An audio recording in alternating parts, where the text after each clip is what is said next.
makes sense. So anyway, if I crack on, hello everybody. Thank you for having me, Phil. It's taken a while, hasn't it? Yeah. But we finally got here. Making the right cyber choices. Again, I'll just go through who I am, what it's all about. My name's Pete Chaffey. I'm a police officer with the South East Regional Organised Crime Unit. What a mouthful that is. And hopefully the slides are moving as I'm talking. Phil, if you can just give me they're fine, mate. That's good. So in the bottom there, you've got your 4 forces that work within the South East region, which is Hampshire, Surrey, Sussex and Thames Valley. And I had 21 extremely happy years with Hampshire. See, my nose is growing. But, you know, I'm a police officer 26 years in. I had a fantastic opportunity, having had a background in intelligence through policing, source handling. Crikey, what else was I doing? Lots of different things. Offender management. And I had a great opportunity to work with the regional crime unit with regards to managing cyber offenders. So that's primarily my main job. And the great thing about working with the regional organised crime unit is, yes, we're police, but the great thing is you can't phone us up and report the theft of your cat, your dog, or a little bit of crypto. We deal with serious and organised crime. We work with our partner forces, obviously dealing with things that are regional, national and international.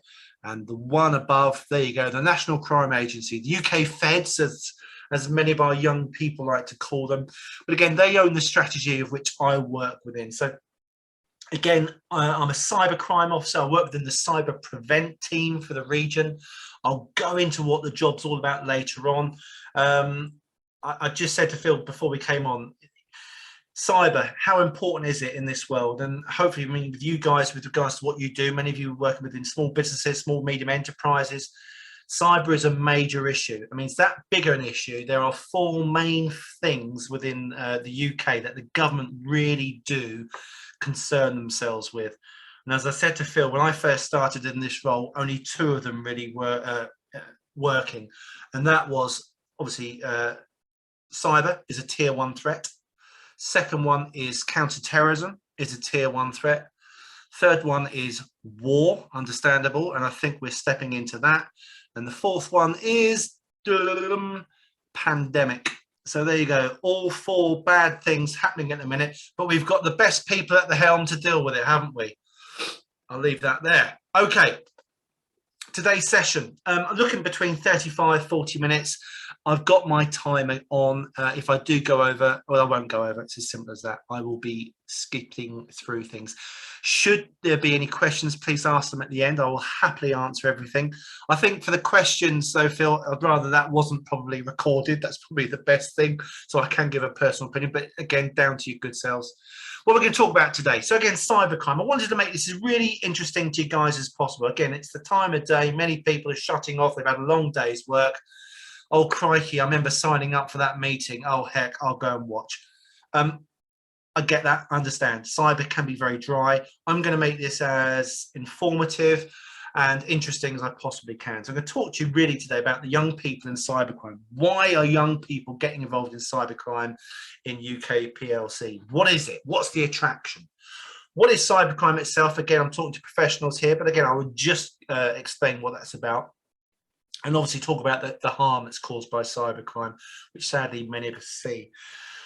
So what's the police doing about it? Are we going to arrest our way out of this? When I show you the statistics, you'll see that we cannot do that. There has to be another response for the police, law enforcement, and our partner agencies, whether that's local authority, social services, probation, etc., education especially.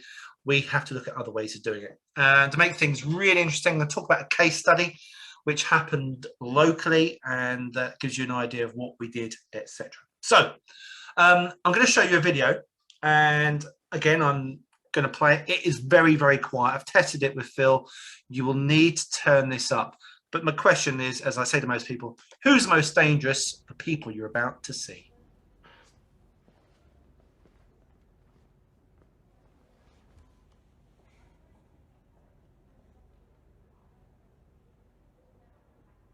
Always makes me feel a little melancholy. A grand old warship being ignominiously hauled away for scrap. The inevitability of time, don't you think? What do you see?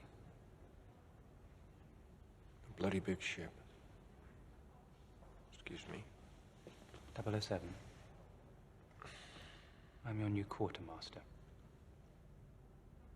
You must be joking. Why? Because I'm not wearing a lab coat?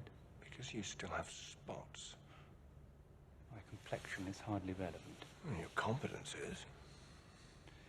Age is no guarantee of efficiency. And youth is no guarantee of innovation.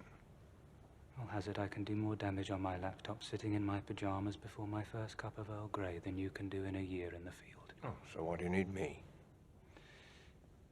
Every now and then a trigger has to be pulled. Or not pulled. It's hard to know which in your pajamas. Q. 007. So there you go. I can do more damage on my laptop, sit in my pajamas before my first cup of tea of the day. A little bit of theatre, a little bit dramatic. Some 2012 Skyfall, probably the best one of the last 20 years. But you know what?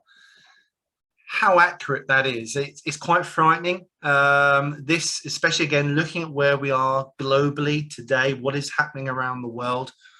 Who are the people that are doing these things? Who are these people that are breaking into government departments, getting in? It is many of it is our young people. Our young people are doing it because they have the ability. They are able to do things without being traced, without being identified. They don't have to go anywhere. It's quite simple. Looking at Mr. Bond, poor him, he is visible. He leaves a carbon footprint. Everywhere he goes, he can be seen. He has to see the villain face to face to do what he needs to do. Whereas our Q can be sat there in anonymity, pressing buttons that can cause absolute mayhem. Again, yes, Bond can shoot people, probably make a bomb go off. This guy here could infiltrate electronic plants, water filtration systems. They can cause as much danger. Nuclear power plants as well. This is the real issue that we have right now. Young people may well have a bad complexion. We should not ever underestimate the skill, ability, and risk that they may well pose. So, as I say, a little bit of theatre there, but okay, so cybercrime. Who's involved in it? What's happening in the UK, which very much replicated all around the world? So at the bottom rung, who's getting involved? And the reason why I do what I do, we call them our script kiddies. This is our young people. So I have a teenage son. Thankfully, he loves sport, but he does also do gaming. And that is the audience. That's the audience that's out there. They're learning to do things because they don't watch BBC. They don't know, what ITV and Channel 4 is. They are sat there with tablets. They're sat there with computers, and they are learning stuff online. That's what they do. So they learn to do things by getting scripts. Simple as that. How do I cheat at my game? Great. I Google it, find what to do, cut and paste, and then use that. Script kiddies, that's how they experiment. Causes real issues in the UK, which is the main thing I want to come on to in a few slides' time. Insiders, again, happening for years, but especially now within businesses, etc. Let's say, for instance, it could even happen in the police. So I'm going to give you some examples now. They're not real examples, but they're very plausible and possible. So an insider may well be from an organised crime group who's working within the police to try and find out information about what we do, how we do it, when we're going to strike, and may well be passing that information on. Or it could well be someone within your own organisations who's just given you their notice that they're going to be going to a competitor, and you've not taken those privileges away from them. They're still working within your company. They're going to be taking that information likely with them. That does happen. Corporate espionage. It's massive. This is, again, looking at where we are now with regards to the pandemic, especially, and the economy. Surely a tactic for big businesses now is to remove the competition. I would be thinking about that. It's a tactic, whether it's legal or illegal. It has to be something that is there for consideration. Corporate espionage could well be, let's say, Boeing and Rolls-Royce both competing for the next Airbus engines, both making fantastic jets to go onto these engines. One of them basically breaks into the other company and gets their blueprint of what they're doing, to see what they're doing. These things can happen. Again, as I say, it's a tactic that is out there. And again, those examples are purely made up. Hacktivism, again, we've got our guy there in the middle there, you know, from Anonymous. I dealt with this very much when early on in my policing career, but it didn't have an H on it. It was just activism. They would maybe attack laboratories and things like that. Well, that was messy business as well. Again, people would be identified. We'd be there with our evidence gathering teams, and people could be seen and they'd be arrested and they couldn't go there. Well, why not now do that online? It's so easy now to do checks on people and organizations to see who people, what sort of people have shares, etc., in certain companies which they may not believe in or agree with. It's so much easier to target them, bring down, hack into their social media accounts, break into their online websites with regards to businesses, and cause as much trouble and issues as possible. Organised crime groups. Again, without swinging the lamp, I used to deal with bank robberies and cash and valuables in transit robberies, which happened within the Hampshire area many years ago. And we give ourselves a pat on the back now because, do you know what? Touch wood as I say this, we don't hear too much about this anymore, do we? Well, the reason being is it's messy business. You know, you've got cassettes within cash machines which will explode. They'll have ink in them. They'll have dye. They'll have glue, which ruins the money. So, you know, it's real high risk, low reward, especially when you're covered in the dye, which you can't get off. You're going to be easily identified. And organized criminals know that. So when you look at now that almost 50%, 50% of all recorded crime in the UK is cyber related, then that is a high proportion of that is completed by organized crime groups who have now switched from conventional crime to doing cyber crime online. Sadly, lots of different ways. Again, that's for another lesson maybe to explain those sorts of things that people get into. And last but by no means least, nation states. Again, very, very prominent right now with regards to the economy, with regards to what's going on in the world right now. That country, beginning with R, are massive at this. Other nations that do this that are very, very prevalent, I can tell you about, is North Korea, who make more money through cyber crime because of all the sanctions that are based upon them. They make billions a year through stealing data, money, crypto, etc. Nation states is an issue. Do we do it? I don't know. Probably most nations do it. But again, this is a real issue. So that's the real cybercrime actors throughout that are affecting UK PLC, but also the world. Is there a link? Well, there is an intrinsic link. And this, again, I'm coming back to our young people. The most impressionable people here are our youngsters. They are the ones that are, you know, excited by wanting to show off their newfound skills. So when they want to get their tools on how to, you know, get a stressor tool which will knock someone offline when they're gaming, they're buying that from the organized crime groups. When they're in the forums talking about things, they're being groomed by the nation states and the organized crime groups to get them thinking akin with those and getting their views and getting them to do things for them. This is what we're finding very much, hence the reason why I do what I do for a living. So I'm going to put them all up on here, and I'm just going to talk about a few of these. Let's go with the left-hand side, third one down. 1 of 4 teenagers admitted trying to compromise someone's account. That is an offence. Section 1, Computer Misuse Act, 2 years in prison up to. So it's an offence to use someone's device, you know, get in there without their permission, their authorization. Well, when you tell kids that, they're like, yeah, we know. But 1 of 4 of you are doing it. They're like, yeah, we know. So are you not bothered? No, we're not, because what's going to happen? What will happen? And there's the answer. Are the police going to arrest their way out of this? Should the police arrest their way out of this? So when my son comes home from school tomorrow and there's a, you know, when he's been suspended because he's broken into someone's computer account at school and they reported it to the police, and he's 15 years old and he's talented, he's got some real skill, should he be criminalized for that? Again, I'm not going to give an opinion right now, but we're going to hopefully sway to where we are. You know, and that's the issue. When you've got, you know, almost 7 figures, well, over 7 figures of teenagers in the UK, 1 in 4, we cannot arrest our way. There has to be other ways of dealing with this. Let's go top right. Average age of arrest for cybercrime in the UK is 17. So that's arrest. Okay, generally that means that someone's probably been doing something for a while before that. So who has the arena of these young people? It's our schools. But let's talk about average age of arrests. So other conventional crimes such as drugs, burglary, fraud, theft, violent offences, the average age of arrest for those persons, for those offences, is mid-30s. This is the youngest age group of people being arrested for this type of crime. It is in cyber. Cyber draws the youngest demographic, youngest offenders we have. That again is another real issue. At 17 years old, you are under 18, you are still a juvenile. Do you understand right from wrong?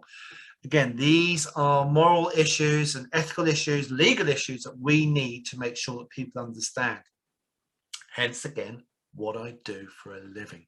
61% of hackers started before 16 years old. Someone says they're a hacker, I say, oh, great. Are you ethical or unethical? So again, I'm not too worried about that statistic. It's let's make them ethical, which is the really important thing, because there are some fantastic opportunities. And the bottom one, let's go bottom right. Again, we do another presentation of about 2 hours on this. Obviously, we haven't got the time today. UK PLC, and again, I'm not pinning my colours to the mast, far from it. Being a public sector worker, I've got lots to moan about with regards to governments. But what I will say is the UK PLC and the governments over the last 10, 12, 15 years have realised more than any other country in the world. We lead the world in understanding that cybercrime is an issue within our nation and we need to deal with it. If, for instance, you have a small medium enterprise, you have or local authority, website, something along those lines, or a business, that requires you to be online. If it is attacked for 1 week or more and goes offline for 1 week or more, then 50% of those businesses go bust within 6 months. So just reiterate, 50% of businesses go bust within 6 months of a cyber attack if they are dependent on their website being online and they're a small medium enterprise. Worrying statistic, frightening statistic. That is again why the government are very, very much involved in this and have put a lot of money into dealing with cyber. Cyber dependent crime, I'm not going to bore you too much with this. There's two types, and I said to you about almost 50%, 50, of all recorded crime in the UK is cyber related. You have cyber enabled and cyber dependent. Cyber enabled, you do not need to have skill for, essentially. It's just, you may well use a computer for it, but it's like you may well use a computer to commit cyber enabled offences for looking at indecent images of children. That doesn't necessarily mean you have skill. You may well be doing it because you are counterfeiting, or because you are copying, copywriting, copyright theft, etc., or committing fraud. You do not necessarily need computer skill to do that. Cyber dependent crime, which is the main issue here for the government, is where we need to realise that's where the target of the crime and the tool for committing the crime are both ICT devices. They're both computers. So as I say in layman's terms, it is computer to computer, which essentially means you must have some knowledge, skill, ability. Okay, so in illicit intrusions into computer networks, such as hacking. So I've already said that about my son. Let's say he's at school, he's shoulder surfed somebody, sees them on their computer, tap in their password. When that person's gone, he then taps into the computer and then changes stuff, changes his results, or sends an email to the head saying that he loves them, blah, blah, blah, blah, blah.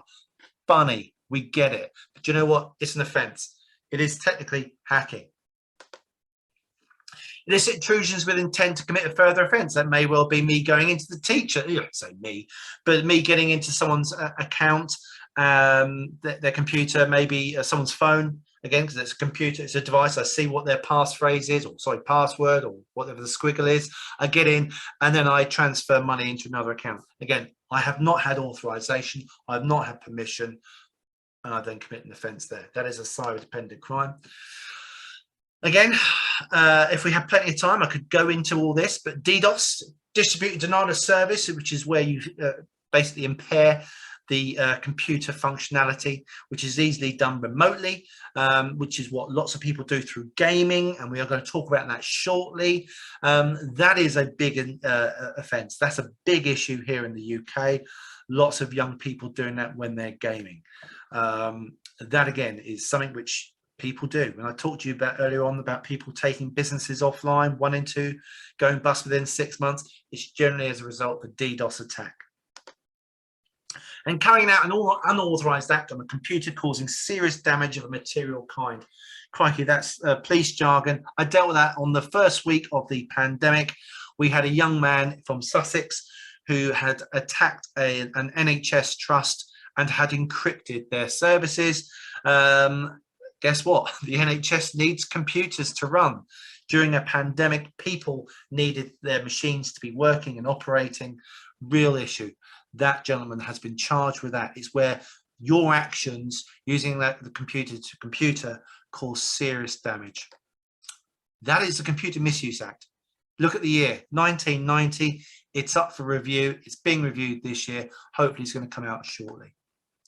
Pathways to cybercrime. Before I go into this, I think the most important thing is, there you go, starts with online gaming. So it's not me now saying that all online gamers are cyber criminals. Far from it. What I am saying is predominantly from the statistics and analysis that's been undertaken by the government over the last 10, 15 years, those that have been involved in cybercrime started through online gaming. They did it by learning to cheat, which again is not against the law. You can cheat in a game online. You know, you could just go onto these forums. You know, and I talked about the script kiddies. People go onto forums and learn how to do things. Okay. Oh, how do I get more bullets? Okay, great. I learned how to cheat. Go on a forum, it tells you. You still do it, you're still not working so well, you're not so good at it. Then you learn to do something else, modding, modification. This is a little bit more upmarket. This is where now you are actually changing some code. Generally, people that start doing this have a real understanding, have a real aptitude and ability. So this is a real concern. So this may well be my boy playing a game where he now is going to modify the game whereby he has infinite lives, infinite bullets, or could be invisible in his sorts of gaming. Let's say he's still doing that, but he's rubbish. We then come back to our friend the DDoS, distributed denial of service.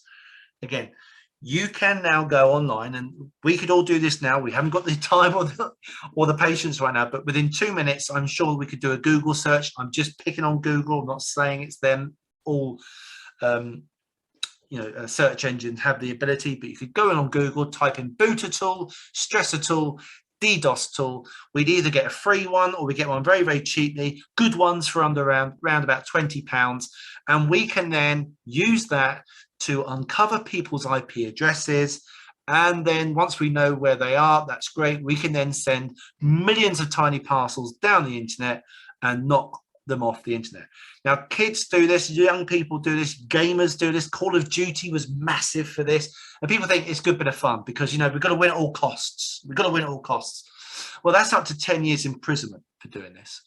And again, you know, when you get it wrong and you are attacking what you think is your friend, but you're actually attacking a school, you're attacking a hospital, or actually you've done that on purpose to attack the school and to attack the hospital because you've got a vendetta, then quite rightly, 10 years imprisonment is where we're looking at. Where do people get that? As I've already said, you know, they're there. It's so simple. You know, the companies that we use for our searching, etc., they're American based, they're global companies. They believe in freedom of speech. So, you know, you can look for these things on there. I can say that UK PLC does pay money to certain search engines so that banners come up. So if someone was to type in booter tool, a banner would come up saying, we believe you are from the UK. It is against the law to do that in this country. But that's the government having to pay for that. So again, looking at the morals and ethics globally, things need to change. They are slowly, but we're getting there. But young people are exposed to lots of different social media platforms. And who's on them? All types are on them. Again, our cyber criminals, organised crime groups, our nation states. They are out there to sell their wares to our young people. They cause the cyber harm. And guess what? It's the 6 o'clock knock on the door by the police with the big red door key on our 14-year-old Joseph, who just bought a DDoSing tool just to knock his friends offline. That's where we are. We're not getting to the real people, which is what we're trying to do. Okay, enablers of cybercrime. Why people get nervous. So we talked about, you know, who's doing it. Why are they doing it? I think that's the other really, really important thing. Well, there you go. Off-the-shelf hacking tools. So when mum and dad are downstairs watching their Netflix and that sort of stuff, and they're sitting there thinking, do you know what, our lovely son, he's upstairs playing on his game, or our daughter's playing upstairs. They're not causing any problem. They're not robbing old ladies. They're having good fun. We just think they're safe. But are they? Are they safe up there? Mum, Dad, can I borrow £10 to get a new skin from a game? Yeah, we just throw money at them. Again, we're happy they're not out there sniffing glue, taking drugs. But are they, you know, learning to DDoS people? Are they, you know, taking websites down? Lots of this does go on. So it's very, very easy for people to get involved in it. There's no fear of getting caught. Here I am. I'm one person. Incredibly at the minute, you know, again, I'm very passionate about what I do, but I'm in a very, very small team of one at the minute covering the southeast of England. I've got 2,500 plus schools, and education is not my main role. My main role is managing and identifying, debriefing and dealing with cyber offenders. And we've got some real quality ones that we deal with in the southeast. So there's a fear, no real fear of getting caught, because people aren't hearing about it. You know, people don't hear about, oh, so-and-so has been dealt with for the Computer Misuse Act. Very difficult in layman's terms for people to understand. We had this issue when mobile phones came out and people are trying to talk about triangulations, etc., with regards to how mobile phone masts work. And when you're trying to explain that to a jury, a lot of people lost. It's very, very similar with tech. So it's real difficult for us to get people to understand how this works.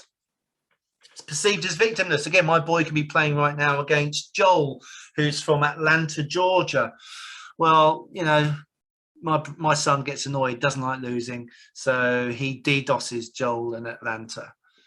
Doesn't see him, doesn't know him. It's funny. There you go. That's, you know, he's not causing any harm. He can't really see. It's not as though you're hitting someone in the face, which you can feel, you can hear, you can smell, and then you see the aftermath. When something is online, you can't see it. And if you don't want to see it, guess what? You turn your computer off. You can be completely devoid of emotion, as many people are online. There's a complete utter lack of understanding of the law. Been very privileged to be up to the Home Office many years ago, and we sat there and said, this needs to be in the school curriculum. And everyone said, you're absolutely right. But there is no room. There's no room at the inn. So there has to be other ways of doing it. We have to get to our audience. As I say, I can't turn up to 2,500 schools, stand in front of 1,000 pupils, of which 850 will not be remotely interested, but 150 are. Again, we have to get our audience filtered, identified, get them referred to us, whether they're a risk or whether they're gifted and talented. Because it's a double edge on this one here. What we do, so again, it is the National Cyber Choices Strategy. It's part of the government's 4 Ps, which is prepare, protect, pursue, and prevent. So I deal with the prevent angle. So yes, mainly I'm dealing with young people. So identifying those at risk of committing cyber offences and educating them. Can't do that myself, can I? Need my partners to work with me.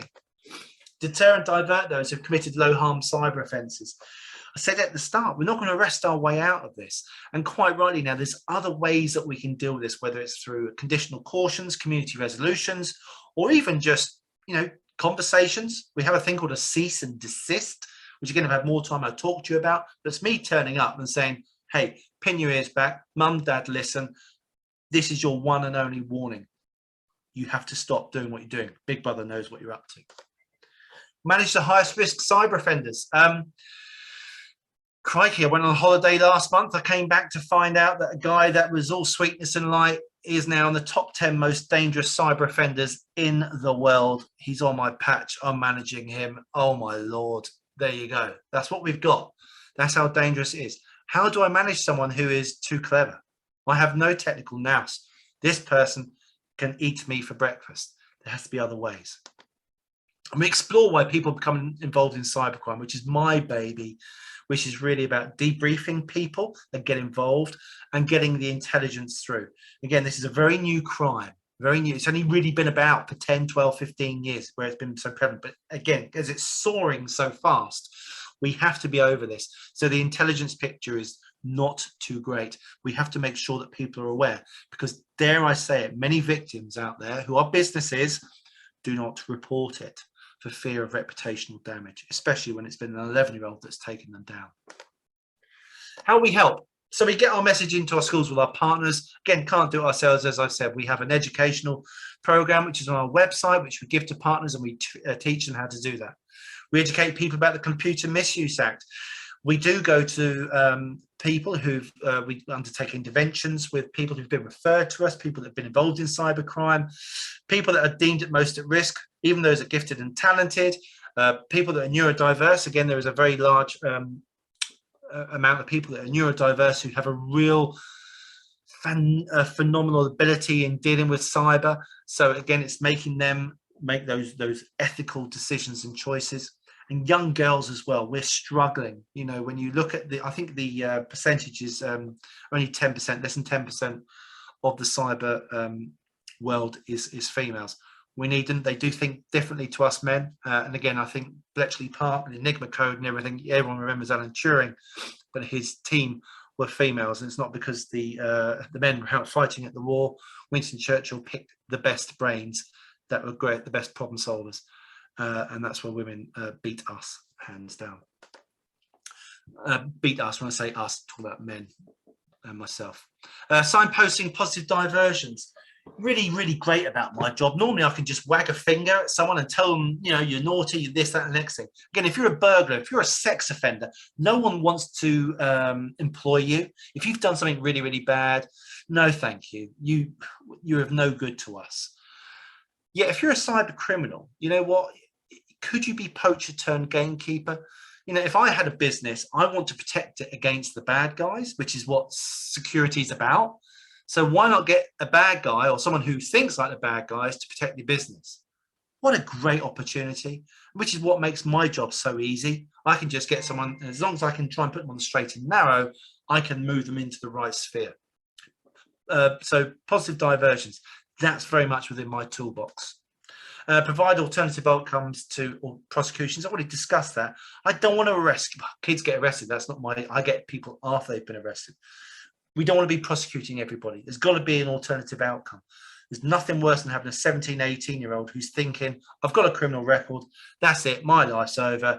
I might as well go down the bad route. We don't want to do that. Offender management alongside partners. I already explained about some of the people I'm dealing with.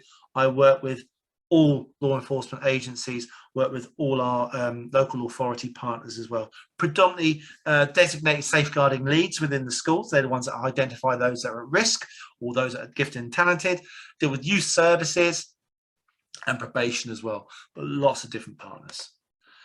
And those that don't quite get the message, well, guess what? Yeah, we enforce against them. I very much do that with regards to serious crime prevention orders. Again, another topic for another day.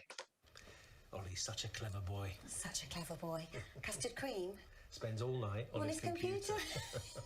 Listen, how smart is this? You know them shooter games? The other day he was losing, so he crashed the server.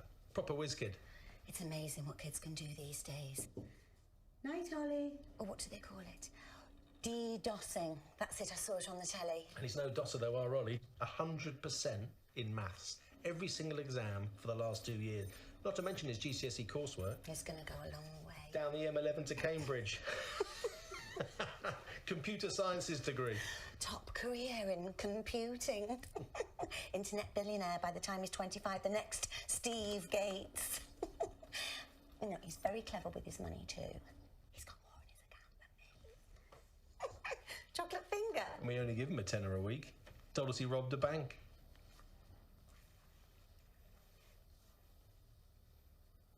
Anyway, that's probably enough of us rambling on. No, not at all. In fact, best if we start again. From the beginning.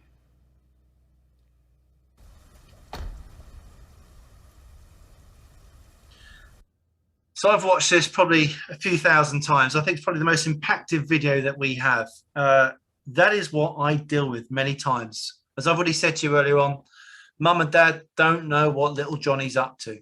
And it's only when we go around there Sometimes it's too late, as you see there, and people end up in the police station.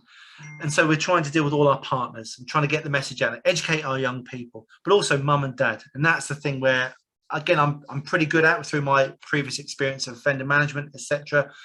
I'm quite harsh, quite straight talking, and I will say to parents, you brought little Johnny into the world, not me. So you have a responsibility to make sure you do know what your little Johnny's up to. And it's, you know, a lot of what I do, actually, dare I say, is educating the young person, but more so mum and dad. But then there's always a flip side, and the good news for them, especially mum and dad, is that, well, if their little darling can turn their ways, can change their ways, then there's some great news out there. For you good people here in your businesses, again, I asked Phil at the start what the businesses were, and some of you may well be cybersecurity professionals, whereas, you know, there's a massive shortfall. That number I've had for over 4 years. I know it's much more. Globally, you're looking probably, well, I think you can add another 1 million. That's the issue where we are. Cybersecurity professionals. The jobs are desperate and they are well paid.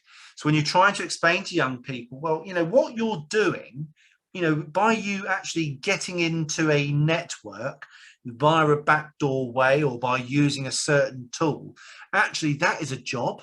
When you're saying to people, you know, you can get paid for that, an average salary, you know, as a pen tester. You know, if you're into coding, there you go, you've managed to change a game. Well, okay, coding is really, really important to protect people's security, etc., and their data. So again, we're talking to people all the time and trying to get this message out there.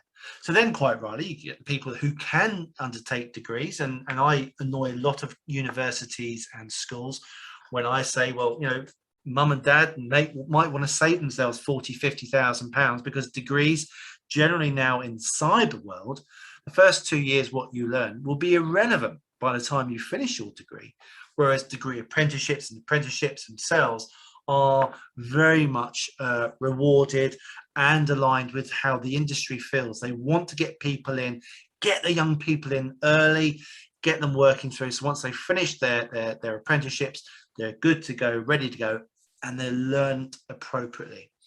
What about those people that may well then be neurodiverse or who may not be the most academic?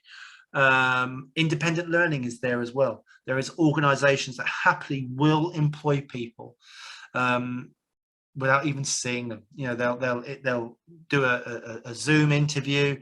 I have a guy who is extremely autistic, very, very terribly sad. One of the most cleverest people I've ever met. He pivoted into Microsoft further than anyone's ever been, within 7 pivots. That's all out there. He's an amazing talent, but he can't make himself a cup of tea. He can't be trusted to put a pizza in the oven, can't get on a bus, can't travel, can't do anything. Has 24-hour care, but he is an absolute genius. Should he be given a job? Damn right he should. But again, he wouldn't be able to put a suit on and go and sit in an interview in front of 4 people gawping at him. This is a person that was out of school from the age of 13 onwards. The industry gets it, and the industry is out there to recruit these people because they're desperately needed. Cybersecurity professionals right now, if again type in on Indeed, Monster, all these different websites out there, what's the best job right now? What's the most needed job? Cybersecurity is always up there. I could talk about a case study. I've got about 5 minutes. In fact, I've got 3.5, 4 minutes left. I might go a couple of minutes over, but I think it's really important to give you an idea of what we've done. And I could give you a sob story, but I'm going to give you a success story. We had a college in Hampshire with a 17-year-old student who just started there dealing with computing. He was quite good, in fact, very good. He'd already been experimenting with malicious software at home, again, using all the scripts he's been finding through his search engines, etc. And he learns how to do DDoS attacks through gaming. He decides, because the lesson that he's being taught by the teacher clearly doesn't know as much as our 17-year-old student, which again happens sadly in mainstream schooling. Again, unless you're going to pay a IT teacher £70,000 a year, which doesn't happen in our public schooling, you're going to get someone who is not an expert, sadly, on the whole. So our young 17-year-old was annoyed and thought, right, I'm now going to prove a point. So he starts DDoSing the class, the school, the network, and the college itself. So every time he was unhappy with the lesson, he would launch DDoS attacks against the college. He then had botnets, which again, if anyone wants to know what that is, I can talk to you, but hopefully you will all know what botnets are. So he had millions of tiny parcels coming in, and it knocked the whole local telecom substation out. So no one in the whole area had any internet at all.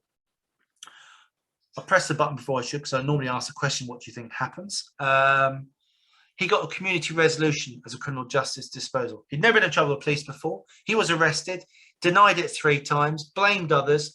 I went up the wall. I went up to the college with our colleagues. I tried to get the college to make a formal complaint.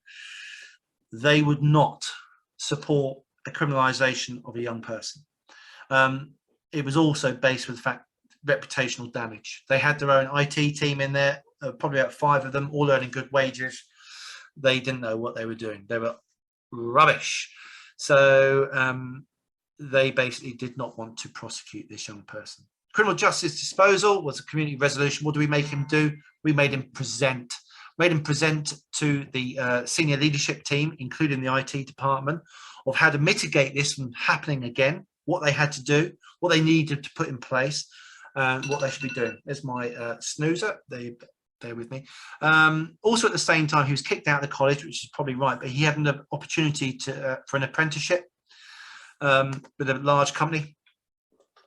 We worked with them on that, helped them, gave them some guidance, made them, taught them all about the Computer Misuse Act, etc., and how maybe what they should present to the company that they were going for an interview with. I can tell you now that they got the apprenticeship. In fact, they presented to them what had actually happened at the college. They said, this is what we did at college, because they knew that the company would do a deep dive on them to find out what they'd done. It would show that they've had a criminal justice disposal. So they presented what they did, but at the same time, they had lots of references there saying how good he is. He was then basically wanted by 6 different departments within this leading international IT firm. He's working there now. He's doing phenomenally well. He actually works with us as well, does videos for us. Really, really good. I've got lots of bad stories, but I'm not going to go on to those as well. That is basically it. I'm going to talk about referrals, because this is, you know, again, if I'm here, I really have to do this. Referrals is how we work. As I said, I can't get out there. I'm one person on my own. The team is getting bigger. We were once 3. We're going back up to 3 within the next 3 months. But we need people to refer persons that they're concerned about, people that they think are really, really skilled, need to come through to us. How do they come through to us? We're going to give you our website details. There's our website, lots of different, again, if I had the time, I'd talk to you all about our website. Please do look, we've got lots of resources. If you've got young people with yourselves, or even if you yourselves want to challenge yourselves with regards to things, hack the box. You know, if I've got young people that are hacking, I say, there you go, test your skills out and hack the box, see how good you can be. Real things. We're not saying to people, oh no, don't do this, don't do that. We're saying, no, go on, go and do this. So there's our resources. I think that's the most important screen I need to show you. Again, apologies. I've done an hour and a 15-minute presentation in 47 minutes. My apologies, it's quick. If you need to take some, well, obviously it's been recorded, but screenshots are there for you. That is our website. That is our email address. On our website is our referral page. If that doesn't work, you just send me an email and say, oi, I've got someone that really would like you to review, look at, etc. And what we do is we send out a referral form. You just answer 14 questions. We can then review it and we go from there. Whistle, stop, tour. I'm done. I'm going to stop sharing my page. Yeah, perfect. Thanks, Pete. That was absolutely fantastic. Really interesting. Like I say, I've got a script kiddie of my own. I'm going to stop recording now as well, by the way.